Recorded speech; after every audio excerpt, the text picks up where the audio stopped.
Hello guys, welcome back to my channel. आमी साथी और তোমরা দেখছো স্টাইল এন্ড টিপস বাই সাথী। আজকে দুর্গাপূজা 2025 সপ্তমী। সো আমি সকাল সকাল উঠে পড়েছি। এখন বাজে ঘড়িতে প্রায় 7টা মতো। আমার স্নান হয়ে গেছে। আজকে শ্যাম্পুটা করিনি কারণ কালকে শ্যাম্পু করে হেয়ার কাট করে এসেছি। আজকে আর শ্যাম্পু করব না, আবার কালকে করব। সো সারাদিন অনেক প্ল্যান আছে। এখন আমি যাব আমাদের এখানে, সকালেই মাকে আনতে যাওয়া হয়, মানে দোলা আনতে যাওয়া হয়, সেখানে যাব। তারপর আরও ঘুরতে যাওয়ার প্ল্যান আছে সারাদিনে। তো দেখা যাক কতটা কি হয়। এক্সপেক্ট করছিলাম যদি এই প্রচণ্ড রোদটা না দিক, তবে আজকে সকাল থেকে প্রচণ্ড রোদ দিয়েছে। জানি না কিভাবে সারাদিন ঘুরবো। তো পুরো ব্লগটা তোমাদের সাথে শেয়ার করব, তোমরা দেখতে থাকো। আশা করি ভালো লাগবে। তো চলো।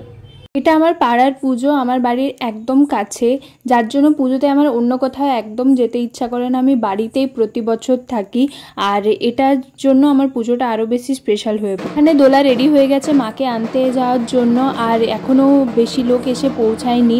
অন্য বছরের তুলনায় এই বছর অনেক বেশি কম লোক হয়েছে, কারণ আমাদের যে পাড়ার পুজোটা সেটা দুটো ভাগে ডিভাইড হয়ে গেছে, মানে অন্য আরেকটা জায়গায় পুজো হচ্ছে, যার জন্য তোমরা এই যে ভিড়টা দেখছো এটা প্রায় হাফের হাফ। কারণ এর থেকে আরও বেশি মানুষজন হতো দোলা আনতে যাওয়ার জন্য। এখানে তো আমি পুরোটা কভার করতে পারিনি, প্রচুর লোক ছিল সেদিন। যা প্রচণ্ড রোদ। আমি সারা বছরে যে মেহনতটা করি যাতে ট্যান না পড়ে, বা পুজোর আগে যা স্কিন কেয়ার করি, সেই প্রথম দিনই সপ্তমীর সকালেই সেটা নষ্ট হয়ে গেল এই রোদের চক্করে।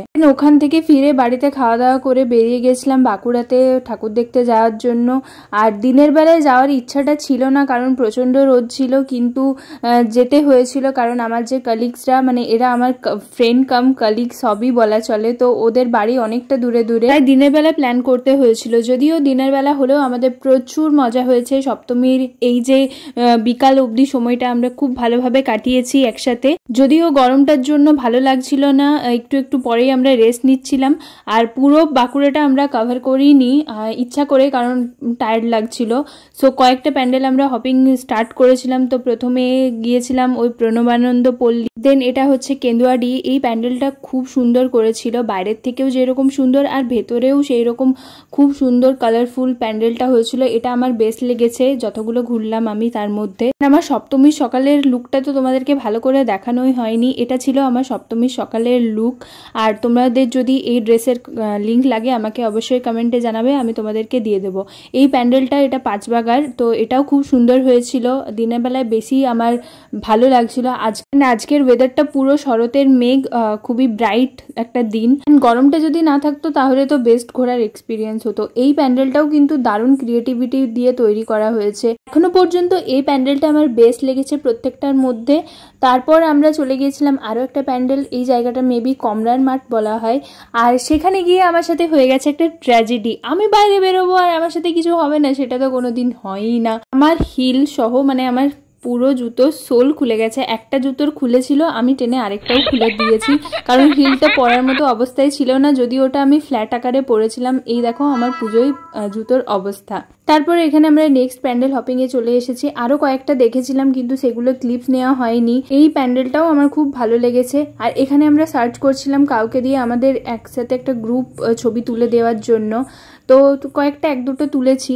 আর এখানে প্রতিমাটা ওয়াও, আমার তো খুব সুন্দর লেগেছে দেখে। আমি তো কয়েক মিনিট প্রতিমার দিকেই তাকিয়ে রইলাম, এত সুন্দর লাগছিল প্রতিমাটা। এখানে এতগুলো প্যান্ডেল হপিং করলাম, তার মধ্যে এখানের প্রতিমাটা আমার সেরা লেগেছে, আর সত্যি এত অসাধারণ। দেন লাস্ট প্যান্ডেলে আমরা চলে গিয়েছিলাম ঠাকুর দেখার জন্য। আর এখানে বেস্ট পার্ট হচ্ছে ভেতরে এসি চলছিল, তো আমরা অনেকক্ষণ ছিলাম এখানে।